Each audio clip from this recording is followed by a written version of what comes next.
땡겨달라고 합니다. 이게 사실 웃긴 게 얘들아 태어나는 거는 순서가 있지만 가는 데는 순서가 없잖아. 그죠?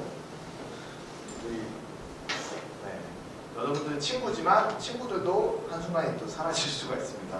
이건 사라지면 안 되겠지만 사라지면 안 되는데 어쨌든 지금 여러분들 친구들이 옆에 있는 지금 여기 있는 사람들 중에서 한 명이 내일 사라질 수도 있습니다. 이렇게 얘기하는 것도 얼마나 불길해요. 그죠? 그렇게 참 마음이 꺼림칙한 얘기인데 둘째 아들이 아버지한테 가가지고 아버지 유산 좀 주십시오. 미리 땡겨주십시오. 이렇게 하면 뭐야? 아버지 보고 아버지 나가 주십시오. 이런 얘기를 하는 거랑 똑같잖아. 소라 그냥 아버지한테 가가지고 아버지 좀 나가 주세요. 이렇게 얘기하면 어떻게 될 것 같아? 아마 소리는 그 배수지 공원에서 자지 않을까 생각을 합니다. 쫓겨나서. 그렇죠. 그래서 이 아버지가 싸대기를 때려도 할 말이 없을 그런 얘기를 아버지에게 둘째 아들이 했는데 아버지는 아들이 원하는 대로 해줍니다. 자기가 생각해봐도 이 둘째가 이런 얘기를 한다는 것 자체가 무개념이잖아. 그죠? 개념 없다는 얘기니까 둘째는 뭐 미리 돈을 주나 안 주나 집 나갈 것 같다. 근데 좀 아버지 입장에서는 그래도 돈을 줘서 밥이라도 먹게 하고 다니자라는 생각으로 돈을 주고 내보내지 않을까. 뭐 저의 생각이에요. 그래서 유산을 땡겨줘요. 유산을 땡겨주니까 땡겨받은 유산을 가지고 이제 집을 나갑니다. 그래서 근데 이제 이 둘째 아들이 사실 여기는 성경 말씀에서 나오지 않지만 둘째 아들이 집을 나가고 나서 아버지는 굉장히 후회가 많았을 것 같아요. 이런저런 생각을 했겠죠. 내가 가지 말라고 했어야 되나, 아니면 유산을 주지 말았어야 되나, 아니면 뭐 화를 내고 혼을 냈어야 되나, 뭐 이렇게 여러 가지 생각들이 들고 후회가 되면서 많이 괴로웠을 것 같아요. 이런 아버지의 마음이 있었어요. 근데 어쨌든 그런 마음을 모르고 둘째는 나가가지고 땡겨받은 유산을 펑펑 쓰죠. 여러분들 최근에 이런 기사를 본 적 있을 거예요. BJ한테 1억 3천만 원을 쓴 뭐였지? 초등생이 있었나? 하여튼 그런 것들. 그냥 그런 식으로 쓴 거야. 그냥 BJ한테 쏘고 뭐 어디 가서 뭐 사 먹고 현질하고 뭐 여러분들 뭐 문상도 사고 이렇게 여러 가지를 했겠죠. 옷도 사고 이렇게 유산을 펑펑 쓰다가 큰 흉년이 있습니다. 큰 흉년이라는 거는 뭐 지금으로 얘기하자면 경제 위기가 온 거죠. 경제 위기. 불황이 왔어. 코로나로 이런 불황 같은 이런 요즘 너무 힘들다고 해요. 어쨌든 이런 불경기가 오니까 쫄딱 망하게 됩니다. 그래서 정말 어쩔 수 없이 정말 이제는 뭐 돈을 다 쓰고 돈도 다 떨어지고 뭐 갈 데도 없으니까 할 일이 없어가지고 돼지치는 일을 하게 됩니다. 돼지치는 일. 돼지치는 일이 돼지가 여러분들 아실 거예요. 돼지가 되게 소리도 별로 안 좋고 이제 돼지는 진흙밭에 뒹굴잖아요. 그런 동물인데 돼지랑 같이 자고 같이 먹으면서 돼지를 기르게 하니까 현타가 오는 거죠. 자기가 이제 제정신이 든 거예요. 이 말씀이 나오는 거죠. 현타가 오니까 이런 생각을 하게 됩니다. 내 아버지의 그 많은 품꾼들에게는 먹을 것이 남아도는데 나는 여기서 굶어 죽는 거야. 내가 아빠한테 돌아가서 이렇게 말씀드려야 되겠다. 아버지, 제가 하늘과 아버지 앞에 죄를 지었습니다. 나는 더 이상 아버지의 아들이라고 불릴 자격이 없으니 나를 품꾼의 일꾼의 하나로 삼아 주십시오. 이런 생각을 가지고 둘째는 제정신을 차려서 집으로 돌아갑니다. 근데 다행히 아버지는 둘째를 되게 그리워하고 있었던 거예요. 그리워하면서 기다리고 있었습니다. 그래서 둘째가 마을에 도착하자마자 저 멀리서 아버지가 달려옵니다. 달려와서 돌아온 둘째를 안아주고 반겨주는 거죠. 둘째는 너무 이제 그런 상황이 부끄럽고 창피하니까 아버지, 내가 아버지 앞에, 하늘 앞에 죄를 지었습니다. 이제부터 나는 아버지의 아들이 아닙니다. 이렇게 얘기하면서 몸둘 바를 몰라서 하지만 아버지는 오히려 이렇게 얘기를 하죠. 어서 가장 좋은 옷을 꺼내서 그에게 입히고 손에 반지를 끼우고 발에 신을 신겨라. 그리고 살찐 송아지를 끌어내라. 소고기 잡아라. 우리가 먹고 즐기자. 이렇게 얘기하면서 둘째가 돌아왔다는 사실만, 그가 뭐 유산을 다 땡겨받아가지고 날리건 뭐 완전 돼지치가 오건 이런 건 상관하지 않고 이제 돌아왔다는 그 사실만으로 굉장히 반가워하고 기뻐하는 모습을 볼 수가 있는 거죠. 왜냐하면 이 아버지에게는 이 둘째 아들이 죽었다가 다시 살아났고 내가 잃어버렸다가 다시 되찾은 아들이었기 때문에. 이런 얘기, 돌아온 탕자 얘기 여러분들 많이 들어보셨을 겁니다. 이거는 제가 좋아하는 이야기이기도 해요.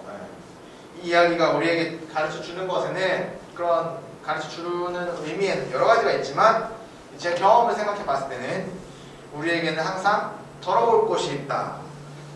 이 얘기를 한다는 그 점을 이야기하고 싶어요. 이 돌아온 탕자 이야기에서 방탕한 아들, 그러니까 둘째 아들은 사실 돌아올 수는 없는 캐릭터예요. 그냥 가면은 그냥 영영 유산에서 펑펑 쓰면서 어디 가서 이제 사라질 캐릭터죠. 이미 아버지의 유산을 땡겨받고 아버지와 연을 끊다시피 해서 집을 나갔기 때문에. 그리고 자기 마음대로 유산을 말 그대로 탕진을 했죠. 다 쓰고 망했습니다. 쫄딱 망했습니다.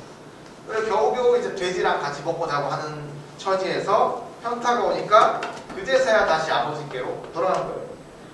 근데 다행히 그냥 이제 약간 멍청했던 건지 멍청만 했던 건지 마음이 악하진 않아서 약간 부끄러워했죠. 아, 내가 이렇게 돌아가면은 아버지한테 완전 큰 죄인일 텐데 라는 거는 자기도 알고 있었나 봐요.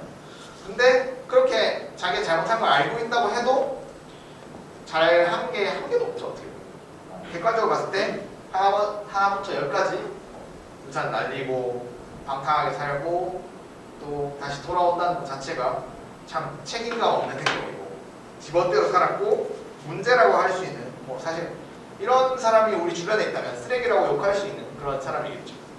그런데 중요한 건 아버지는 그런 둘째 아들을 다시 받아주었다는 거예요. 용서해 주었고 다시 아들로 삼아 주었다는 거죠. 왜냐하면 지난주에 우리가 얘기했던 무조건적인 사랑을 아들에게 베풀어 주었기 때문이죠.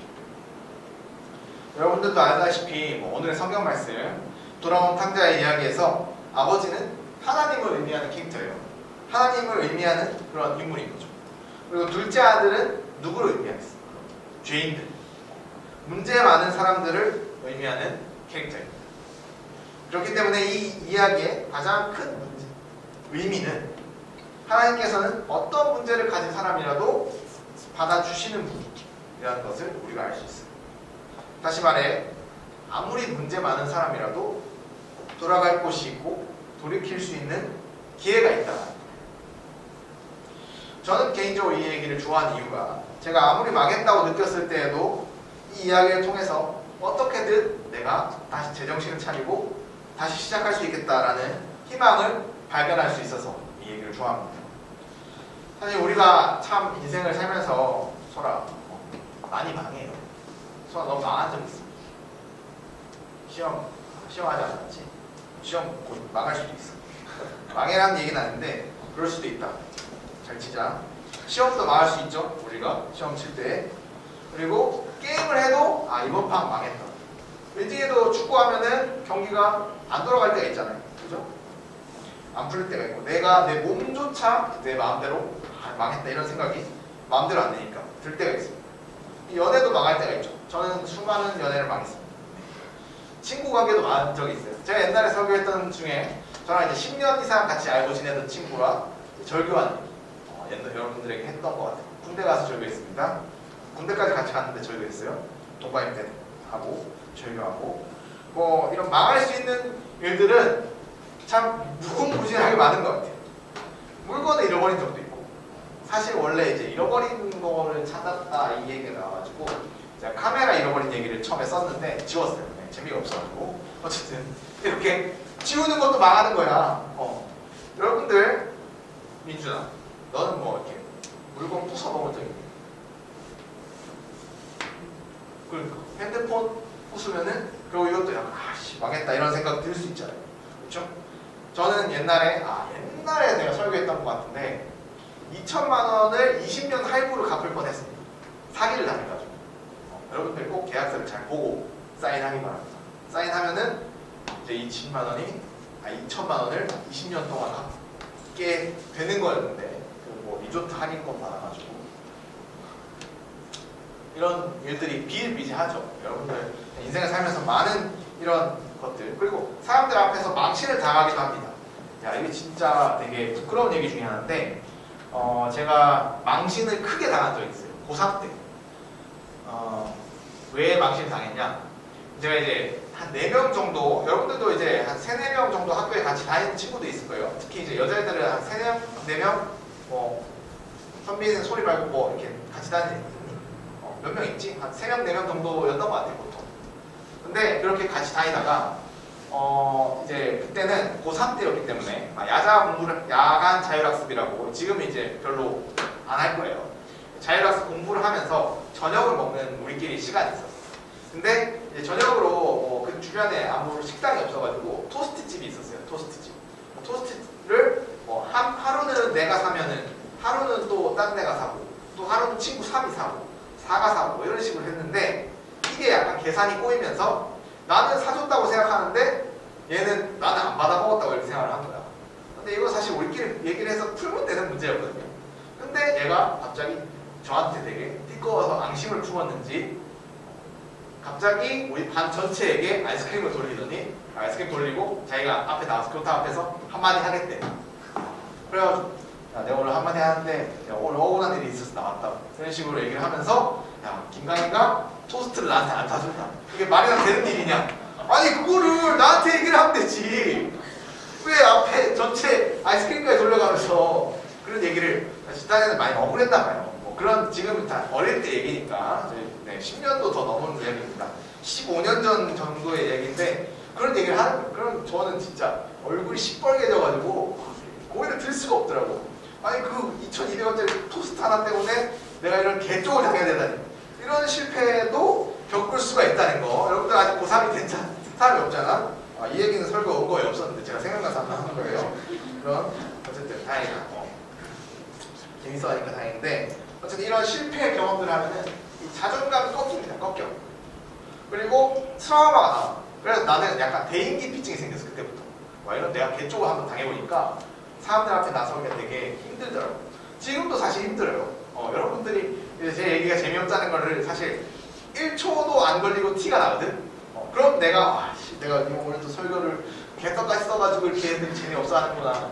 내 인생은 내가 이렇게 재밌게 살 걸, 재밌는 얘기를 많이 만들 걸, 이런 후회가 많이 온단 말이야. 근데 그래서 그때는 어떤 기분이 드느냐?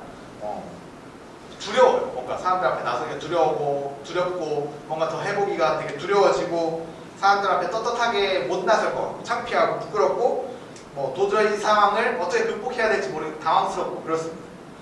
그때는 그냥 다 포기하고 싶어져요. 그냥 저도 옛날에는 이렇게 나가고 싶을 때가 찬양 그만하고 싶다. 이렇게 찬양할 때 여러분들이 아무 반응 없으면 그냥 찬양 여기서 그만하겠습니다. 이렇게 얘기를 하고 싶었던 적이 몇 번 있습니다. 네. 하지만 그럴 때에도 우리에게는 완전 망했다. 완전 실패했다. 내가 쫄딱 개쪽당했다. 이럴 때에도 우리에게는 돌아갈 곳이 있다는 거. 내가 돌아가서 거기서부터 다시 시작할 수 있다. 이런 거가 있다는 거를 여러분들이 알았으면 좋겠어요. 하나님께서는 이 돌아온 탕자의 이야기를 통해서 우리에게 그런 말씀을 하고 계십니다. 저도 뭐 개인적으로 수많은 실패를 경험했고 또 지금도 계속 실패하고 있습니다. 또 그럴 때마다 실패하는 제 자신이 싫어요. 부끄러워요. 솔직히 뭐 자신감이 싹 다 없어질 때도 있고 그렇죠. 그런데 그럼에도 다시 불구하고 다시 뭔가를 시작하고 다시 뭔가를 해봐야겠다는 생각이 드는 거는 망해도 우리가 돌아갈 곳이 있기 때문에 돌아갈 곳이 있다는 건 결국에는 하나님 앞에로 돌아가야 된다는 거죠. 하나님께 돌아간다는 거. 하나님께서 나를 받아주시고 그래서 하나님만큼은 나를 인정해 주시고 나를 이해해 주실 것이라는 믿음을 가지는 게 우리에게 필요하다는 얘기입니다. 왜냐하면 하나님께서는 나를 부끄러워하지 않으시고 나를 이해해 주시기 때문에 하나님께 돌아가도 괜찮기 때문에 그렇죠. 이 사실을 하나님께 돌아가도 괜찮다. 우리에게 하나님께 돌아갈 곳이 있고 하나님이란 돌아갈 곳이 있고 하나님께 언제든지 얼마든지 돌아가도 괜찮다는 이 사실을 여러분들이 꼭 기억했으면 좋겠습니다. 뭐 코로나 때문이든 아니든 여러분들이 많은 친구들이 교회에 왔다가 또 못 오곤 합니다. 그리고 늦잠을 자서 늦게 제가 늦는 거 되게 싫어하긴 하지만 늦게 오게 되면서 올까 말까 고민하는 친구들도 많을 거예요. 네. 그리고 또 약간 교회가 익숙하지 않은 친구들은 소리 친구처럼 익숙하지 않은 친구들은 이게 약간 나랑 안 맞는 분위기인 것 같은데 가야 되나 말아야 되나 이렇게 고민할 때가 있겠죠. 뭐 있을 수 있겠죠.